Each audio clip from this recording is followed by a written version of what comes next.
ಒಂದ್ ವೇಳೆ ನೀವು ಕೂಡ ರಿಲೇಶನ್ಶಿಪ್ ನಲ್ಲಿ ಇದ್ರೆ ಈ ಮಾತನ್ನ ಗಮನವಿಟ್ಟು ಕೇಳಿ.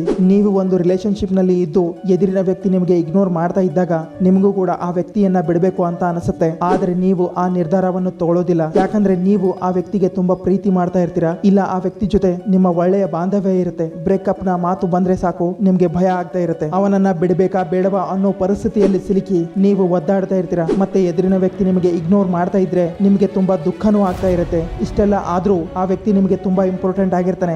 ಯಾವ ವ್ಯಕ್ತಿಯಿಂದ ನಿಮಗೆ ತುಂಬಾ ದುಃಖ ಆಗ್ತಾ ಇದೆ ಆ ವ್ಯಕ್ತಿಯನ್ನ ಬಿಡಬೇಕು ಅಂದಾಗ ನಿಮ್ಮ ಮನಸ್ಸು ಪದೇ ಪದೇ ಒಂದೇ ಪ್ರಶ್ನೆ ಕೇಳುತ್ತೆ, ಇವನನ್ನ ಬಿಟ್ರೆ ನಿನಗೆ ಏನ್ ಸಿಗುತ್ತೆ, ಬ್ಯಾಕಪ್ ಪ್ಲಾನ್ ಏನಿದೆ ಅಂತ ಕೇಳುತ್ತೆ. ನೋಡಿ, ಸರಿಯಾದ ವ್ಯಕ್ತಿ ಸಿಗ್ಲಿ ಸಿಗದೆ ಇರ್ಲಿ, ಆದ್ರೆ ಕೆಟ್ಟ ವ್ಯಕ್ತಿ ಜೊತೆ ಯಾವತ್ತೂ ಇರಬೇಡಿ. ನಾನ್ ನಿಮ್ಗೆ ನಿಜಾನೇ ಹೇಳ್ತಾ ಇರೋದು. ಕೆಟ್ಟ ದಾರಿಯನ್ನ ಬಿಟ್ಟಾಗ್ಲೇ ನೀವು ಒಳ್ಳೆ ದಾರಿ ಮೇಲೆ ನಡೆಯೋದು. ಒಂದ್ ವೇಳೆ ನೀವು ಇವಾಗ ದೂರ ಆಗದೇ ಇದ್ರೆ ಮುಂದೆ ಒಂದು ದಿನ ನಿಮ್ಗೆ ಎರಡೂ ಕಡೆಯಿಂದ ದುಃಖನೇ ಆಗೋದು. ಜೊತೆಯಾಗಿ ಇದ್ರೂ ದುಃಖ ಪಡ್ತೀರಾ, ದೂರ ಆದ್ರೂ ದುಃಖ ಪಡ್ತೀರಾ. ಆದ್ರೆ ಧೈರ್ಯ ತೋರಿಸಿ ಇವತ್ತೇ ದೂರ ಆದ್ರೆ ಕೇವಲ ಒಂದು ಬಾರಿ ದುಃಖ ಪಡ್ತೀರಾ. ಧೈರ್ಯ ತೋರಿಸಲಿಲ್ಲ ಅಂದ್ರೆ ಪ್ರತಿ ಕ್ಷಣ ದುಃಖ ಪಡ್ತೀರಾ. ಏನ್ ಮಾಡ್ತೀರಾ? ಆಯ್ಕೆ ನಿಮ್ಮ ಕೈನಲ್ಲಿದೆ. ಬ್ರೇಕಪ್ ಮಾಡಿಸ್ತಾ ಇದ್ದಾನೆ ಅಂತ ಅನ್ಕೊಳ್ಬೇಡಿ. ಇನ್ನು ಇನ್ಸ್ಟಾ ಪೇಜ್ ಅನ್ನ ಫಾಲೋ ಮಾಡಿಲ್ಲ ಅಂದ್ರೆ ಬೇಗ ಫಾಲೋ ಮಾಡಿ.